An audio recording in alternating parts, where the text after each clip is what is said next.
સફળ એ જ થાય છે જે પોતાના લક્ષ્યને પોતાનું જીવન સમજે છે.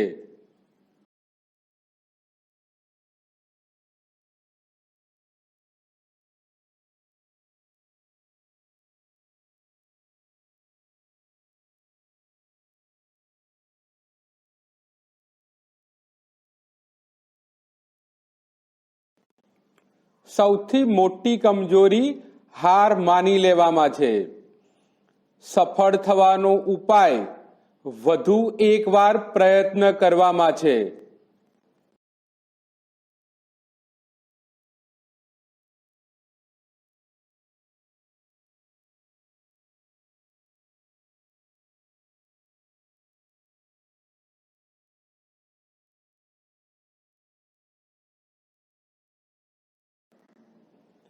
પરિસ્થિતિ નહીં, પરંતુ તમારું લક્ષ્ય નક્કી કરે છે કે જિંદગી કેવી બનશે. પરિસ્થિતિ કરતાં તમારા નિર્ણયો સૌથી વધુ મહત્વ ધરાવે છે, કારણ કે તમારી જિંદગી પરિસ્થિતિ નહીં પણ તમારા નિર્ણયો બદલશે.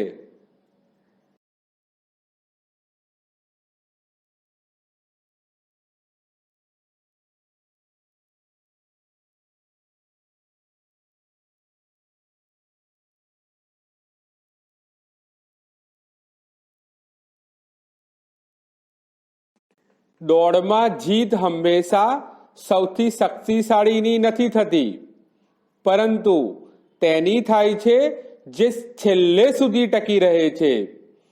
જ્યાં સંઘર્ષ નથી ત્યાં પ્રગતિ નથી. નમસ્કાર, ધોરણ 12 કમ્પ્યુટરની અંદર આજે આપણે પ્રકરણ 8 જાવામાં ક્લાસ અને ઓબ્જેક્ટ વિશે શીખીએ.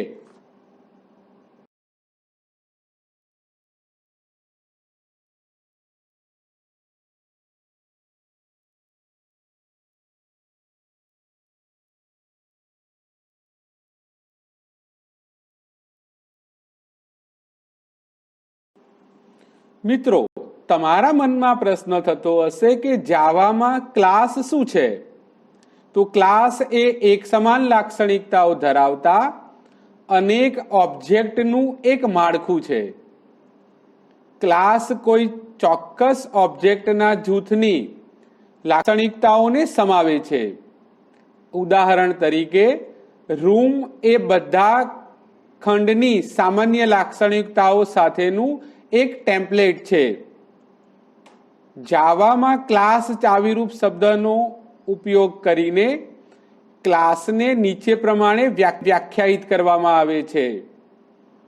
ક્લાસ એંગલ બ્રેકેટની અંદર ક્લાસ નેમ, છગડિયા કૌંસની શરૂઆત, એંગલ બ્રેકેટમાં વેરિયેબલ્સ, એંગલ બ્રેકેટમાં મેથડ્સ અને છગડીયો કૌંસ પૂર્ણ કરવો. આપણે જાવામાં એક ક્લાસ બનાવીએ છીએ. તે સામાન્ય રીતે 2 ઘટકોનો બનેલો હોય છે: એટ્રીબ્યુટ્સ અને બિહેવિયર. એટ્રીબ્યુટ્સને ક્લાસમાં ચલથી વ્યાખ્યાયિત કરવામાં આવે છે, જ્યારે બિહેવિયરને ક્લાસમાં મેથડથી વ્યાખ્યાયિત કરવામાં આવે છે. મેથડનો ઉપયોગ એટ્રીબ્યુટ્સને મેળવવામાં અને તેમાં ફેરફાર કરવા માટે થાય છે.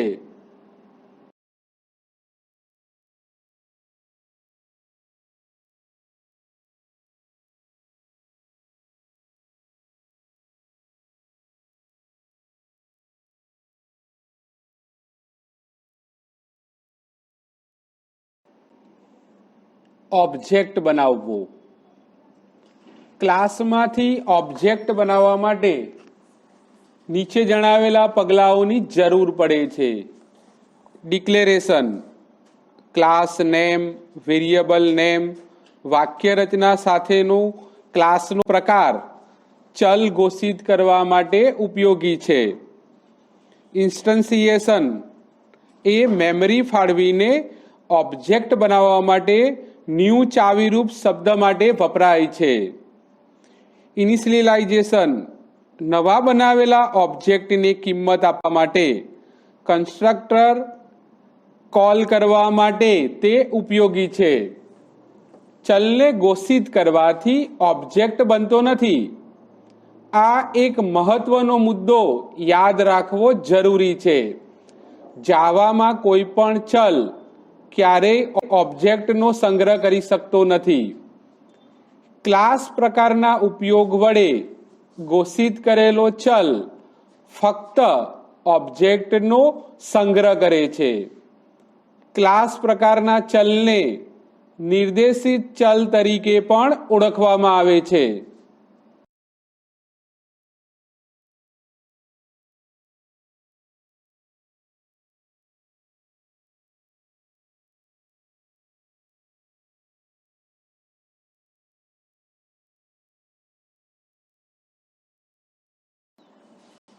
ઓબ્જેક્ટ ઇન્સ્ટન્સિએશન. ઓબ્જેક્ટ આધારિત પ્રોગ્રામિંગ ભાષામાં ઓબ્જેક્ટ બનાવવાની ક્રિયાને ઓબ્જેક્ટ ઇન્સ્ટન્સિએશન પણ કહેવામાં આવે છે. ઓબ્જેક્ટ માટે ડેટાનો સંગ્રહ કરવા માટે મેમરી ફાળવીને ઓબ્જેક્ટનો ઇન્સ્ટન્સ નિર્મિત કરવામાં આવે છે. કોઈ ક્લાસનો જે ઓબ્જેક્ટ ભાગ હોય તેને ક્લાસનો ઇન્સ્ટન્ટ કહેવામાં આવે છે. ક્લાસનો દરેક ઇન્સ્ટન્સ ક્લાસમાં ઘોષિત કરેલા ચલના એટ્રીબ્યુટ્સ માટે અલગ અલગ કિંમત ધરાવે છે. આ પ્રકારના ચલનો ઇન્સ્ટન્ટ વેરિયેબલ તરીકે ઉલ્લેખ કરવામાં આવે છે. મિત્રો, ઓબ્જેક્ટ બનાવતા સમયે ઇન્સ્ટન્ટ વેરિયેબલનું નિર્માણ થાય છે અને ઓબ્જેક્ટના સંપૂર્ણ અસ્તિત્વ સુધી તે ટકી રહે છે. ઇન્સ્ટન્ટ વેરિયેબલ ઓબ્જેક્ટના એટ્રીબ્યુટ્સ વ્યાખ્યાયિત કરે છે. ક્લાસ એટ્રીબ્યુટ્સનો પ્રકાર વ્યાખ્યાયિત કરે છે અને દરેક ઇન્સ્ટન્ટ તે એટ્રીબ્યુટ્સની પોતાની કિંમતનો સંગ્રહ કરે છે.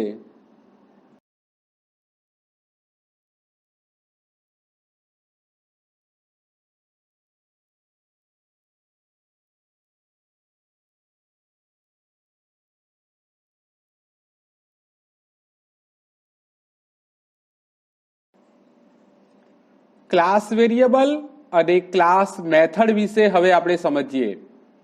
જ્યારે કેટલાક ચલની જરૂર હોય અને તે એક જ ક્લાસના બધા ઓબ્જેક્ટ ઇન્સ્ટન્ટ વચ્ચે વાપરવાના હોય તો દરેક ક્લાસ દીઠ ચલને મેમરી ફક્ત એક જ વાર ફાળવવી જોઈએ. આનો અર્થ એ થાય કે ચલ એ ક્લાસનો ભાગ છે, ઓબ્જેક્ટનો નહીં. જે ચલ ડેટાના પ્રકાર પહેલા સ્ટેટિક કીવર્ડ વાપરીને ઘોષિત કરવામાં આવે છે તેને સ્ટેટિક વેરિયેબલ કે ક્લાસ વેરિયેબલ તરીકે ઓળખવામાં આવે છે.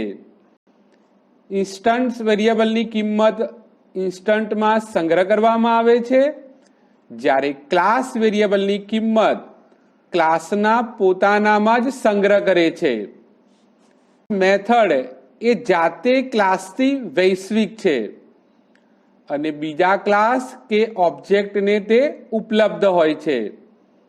આથી ક્લાસ મેથડ ક્લાસના ઇન્સ્ટન્ટ અસ્તિત્વમાં છે કે નહીં તે ધ્યાનમાં લીધા વિના ગમે ત્યાં વાપરી શકાય છે. મિત્રો, હવે પ્રશ્ન એ છે કે આપણે ક્લાસ મેથડ ક્યારે વાપરવી જોઈએ? જે મેથડ ચોક્કસ ઓબ્જેક્ટ ઉપર કાર્ય કરે અથવા ઓબ્જેક્ટને અસર કરે તે ઇન્સ્ટન્ટ મેથડ તરીકે વ્યાખ્યાયિત કરવી જોઈએ. એ મેથડ કે જે કેટલીક સામાન્ય યુટિલિટી પૂરી પાડે પણ ક્લાસ ઇન્સ્ટન્ટ ઉપર સીધી અસર ન કરે તેને ક્લાસ મેથડ તરીકે ઘોષિત કરવી વધુ યોગ્ય છે. મિત્રો, અહીંયા કેટલાક યાદ રાખવા જેવા મુદ્દાઓ છે. ક્લાસ વેરિયેબલ અને ક્લાસ મેથડને ક્લાસ નેમ અથવા રેફરન્સ વેરિયેબલથી એક્સેસ કરી શકાય છે.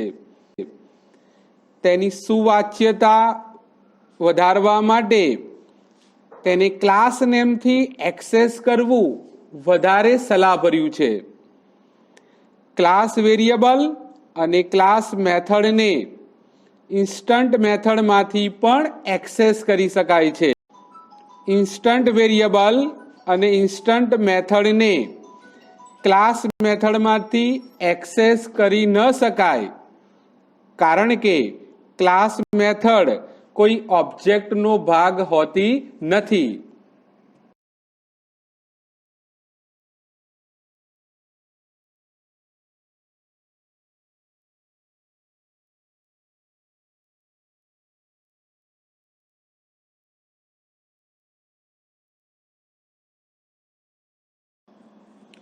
મિત્રો, હવે આપણે ક્લાસમાં ઘોષિત કરેલા ચલ એટલે કે વેરિયેબલનું વર્ગીકરણ જોઈએ. તો આ વર્ગીકરણ 3 રીતે કરી શકાય છે: લોકલ વેરિયેબલ, ઇન્સ્ટન્સ વેરિયેબલ અને ક્લાસ વેરિયેબલ. તો હવે સૌપ્રથમ આપણે લોકલ વેરિયેબલ વિશે સમજીએ. જે વેરિયેબલ મેથડ કે બ્લોકની અંદર વ્યાખ્યાયિત કરેલા હોય છે તેને લોકલ વેરિયેબલ કહેવામાં આવે છે. મેથડના નિયમાનુસાર પ્રાચલો પણ લોકલ વેરિયેબલ છે. લોકલ વેરિયેબલની પૂર્વ નિર્ધારિત કિંમતોથી શરૂઆત થતી નથી, એ ધ્યાનમાં રાખવું જરૂરી છે. બીજું છે ઇન્સ્ટન્સ વેરિયેબલ. ઇન્સ્ટન્ટ વેરિયેબલ એ કોઈ ક્લાસમાં પણ મેથડની બહાર વ્યાખ્યાયિત કરેલા ચલ છે. ઇન્સ્ટન્ટ વેરિયેબલને પૂર્વ નિર્ધારિત કિંમતો શરૂઆતમાં આપવામાં આવે છે. અને ત્રીજું છે ક્લાસ વેરિયેબલ. ક્લાસ વેરિયેબલને કોઈ ક્લાસની અંદર, મેથડની બહાર અને સ્ટેટિક ચાવીરૂપ શબ્દ સાથે પણ વ્યાખ્યાયિત કરવામાં આવે છે.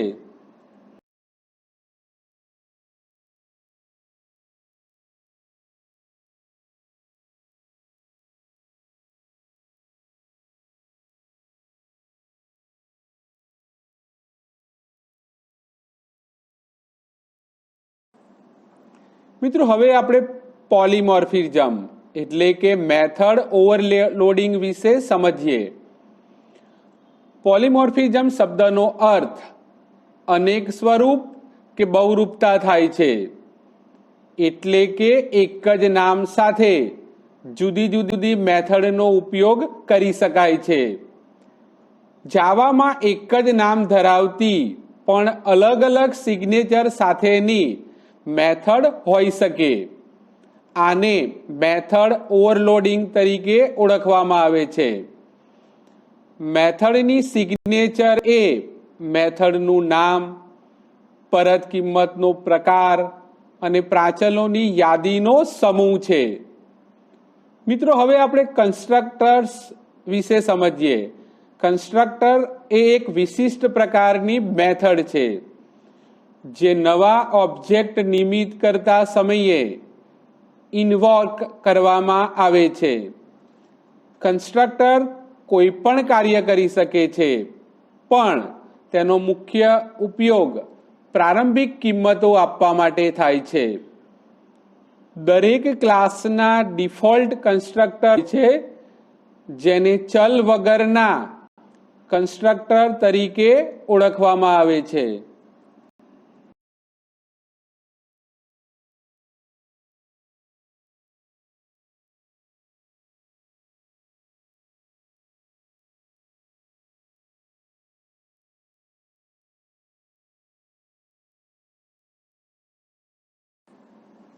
મિત્રો, હવે તમને એક પ્રશ્ન થતો હશે કે કન્સ્ટ્રક્ટર અને અન્ય મેથડથી કઈ રીતે અલગ પડે છે. તો કન્સ્ટ્રક્ટરનું નામ ક્લાસના નામ સમાન જ હોવું જોઈએ. કન્સ્ટ્રક્ટરને પરત પ્રકાર હોતો નથી. જ્યારે નવો પ્રક્રિયક વાપરીને ઓબ્જેક્ટ બનાવવામાં આવે છે ત્યારે કન્સ્ટ્રક્ટર અંતર્ગત રીતે ઇન્વોક કરવામાં આવે છે. કન્સ્ટ્રક્ટર પ્રોગ્રામમાં અન્ય કોઈ પણ જગ્યાએ સ્પષ્ટ રીતે ઇન્વોક કરવામાં આવતો નથી. ક્લાસમાં ઉપયોગ કરતા વ્યાખ્યાયિત કન્સ્ટ્રક્ટરની ગેરહાજરીમાં ઓબ્જેક્ટ ચલ વગરના ડિફોલ્ટ કન્સ્ટ્રક્ટરનો ઉપયોગ કરીને બનાવવામાં આવે છે. તેની પૂર્વ નિર્ધારિત કિંમત એટ્રીબ્યુટ્સને આપવામાં આવે છે.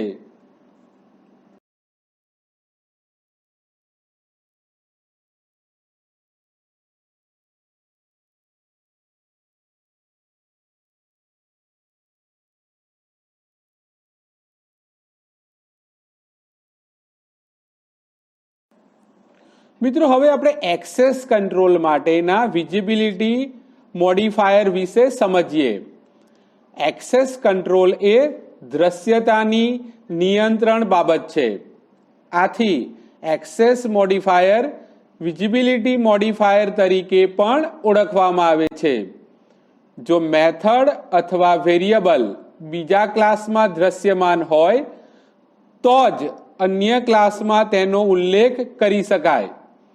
આ પ્રકારના નિર્દેશોથી મેથડ અથવા વેરિયેબલને સુરક્ષિત રાખવા માટે આપણે 4 સ્તરના વિઝિબિલિટીનો ઉપયોગ કરી સુરક્ષા પૂરી પાડી શકીએ છીએ. સુરક્ષા કે પ્રોટેક્શનના 4 P એટલે કે પબ્લિક, પેકેજ, પ્રોટેક્ટેડ અને પ્રાઇવેટ છે.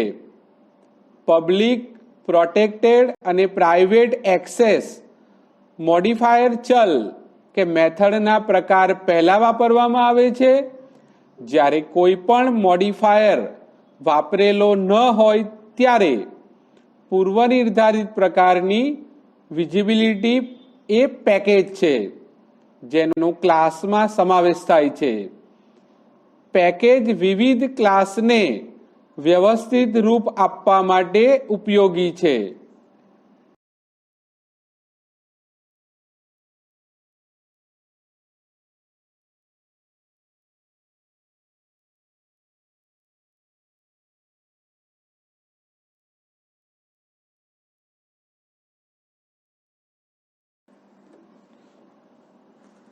હવે આપણે એક્સેસ કંટ્રોલના દ્રશ્યમાન પબ્લિક વિશે સમજીએ.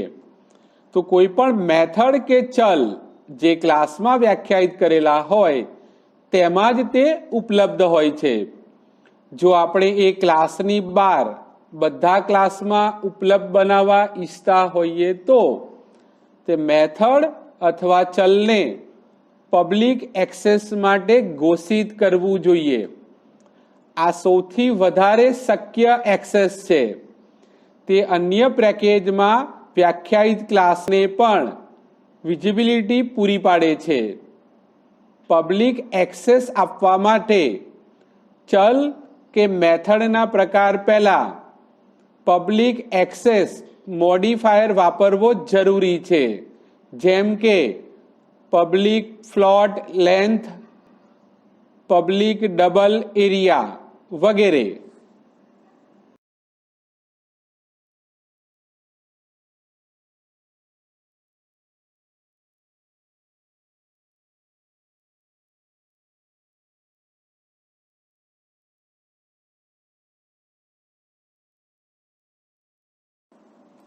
મિત્રો, હવે આપણે પેકેજ વિશે સમજીએ. આ બીજા સ્તરનો એક્સેસ છે જેને કોઈ ચોક્કસ નામ નથી. તે ઘોષિત કરવાના વિધાનોમાં કોઈ પણ પ્રકારના એક્સેસ મોડિફાયરની ગેરહાજરી વડે દર્શાવવામાં આવે છે. આ ડિફોલ્ટ સ્તરનું પ્રોટેક્શન છે. તેનો વિસ્તાર પબ્લિક ચલ કરતા ઓછો છે. પેકેજમાં બધી જગ્યાએથી ચલ કે મેથડને એક્સેસ કરી શકાય છે કે જ્યાં ક્લાસનો સમાવેશ થયેલો છે પણ તે પેકેજની બહાર નથી. હવે આપણે પ્રોટેક્ટેડ વિશે સમજીએ. આ સ્તરના પ્રોટેક્શનનો ઉપયોગ ફક્ત સબ ક્લાસને એક્સેસ કરવા માટે અથવા કોઈ ચોક્કસ જેમ કે ફ્રેન્ડ તરીકે ઘોષિત કરેલી મેથડ સાથે સહિયારા ઉપયોગ માટે થાય છે. આથી અગાઉ જણાવેલા બંને સ્તર કરતા તેમાં વિઝિબિલિટી ઓછી છે, પણ ચોથા સ્તરની પ્રાઇવેટમાં પૂરી પાડવામાં આવેલી પૂર્ણ ગુપ્તતા કરતા વધુ છે?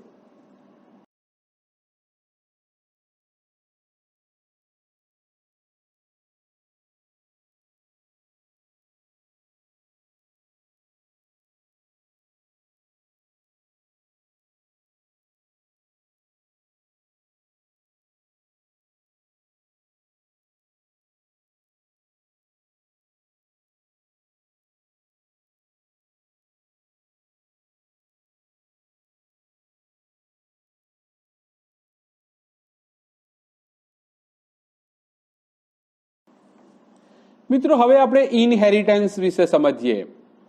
ઓબ્જેક્ટ આધારિત પ્રોગ્રામિંગ ભાષા ઇનહેરિટન્સના ઉપયોગ વડે ફરી વાપરવાની લાક્ષણિકતા પૂરી પાડે છે.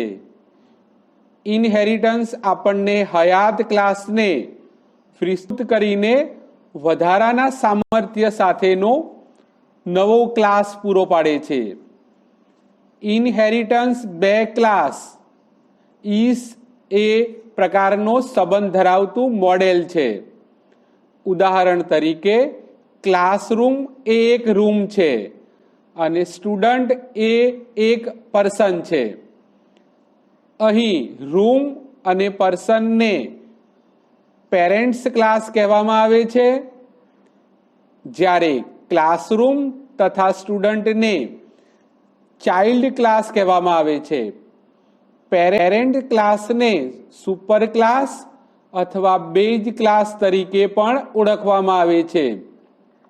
એ જ રીતે ચાઇલ્ડ ક્લાસને સબ ક્લાસ અથવા ઇન્સ્ટેન્ડન્ટ ક્લાસ પણ કહેવામાં આવે છે. જ્યારે બે ક્લાસ વચ્ચે ઇસ એ પ્રકારનો સંબંધ છે, ત્યારે આપણે ઇનહેરિટન્સનો ઉપયોગ જરૂરથી કરી શકીએ.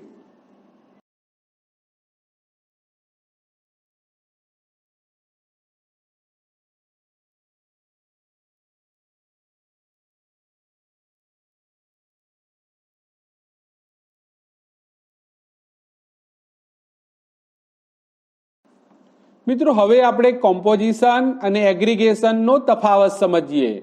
કોમ્પોઝિશન અને એગ્રીગેશન ક્લાસની રચના છે જે અન્ય ઓબ્જેક્ટનો સમાવેશ કરે છે. તે અલગ અલગ વચ્ચે હેશ એ પ્રકારનો સંબંધ રચે છે.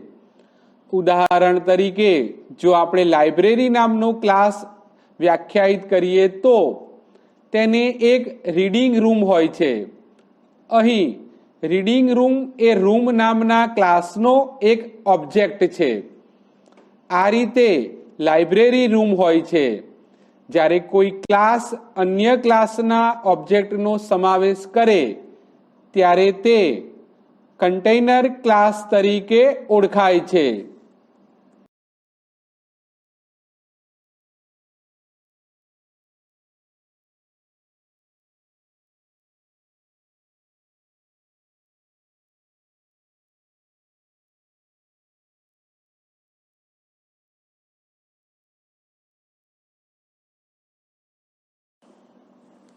તમારી પ્રગતિ ચકાસો. મિત્રો, અહીંયા કેટલાક જરૂરી મુદ્દાઓ તમને આપેલા છે જેની સમજ તમને હોવી જરૂરી છે. એમાં પહેલું જ છે જાવામાં ક્લાસ વિશે સમજાવો. બીજું, ઓબ્જેક્ટનું ઇન્સ્ટેન્સિએશન એટલે શું? ત્રીજું, ઇન્સ્ટન્ટ વેરિયેબલ વિશે સમજાવો. ચોથું, ક્લાસ વેરિયેબલ અને ક્લાસ મેથડનો પરિચય આપો. પાંચમું, મેથડ ઓવરલોડિંગ વિશે સમજાવો. છઠ્ઠું, એક્સેસ મોડિફાયર વિશે સમજાવો.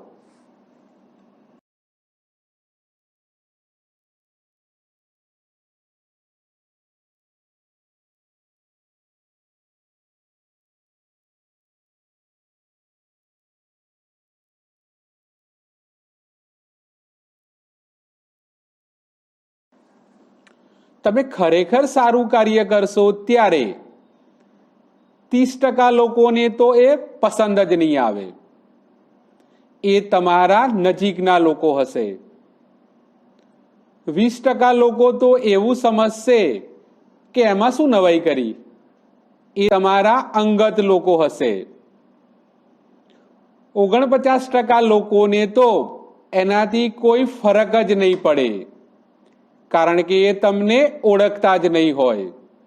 માત્ર 1% લોકો જ તમારી પ્રશંસા કરશે, જે ખરેખર તમારા પોતાના હશે.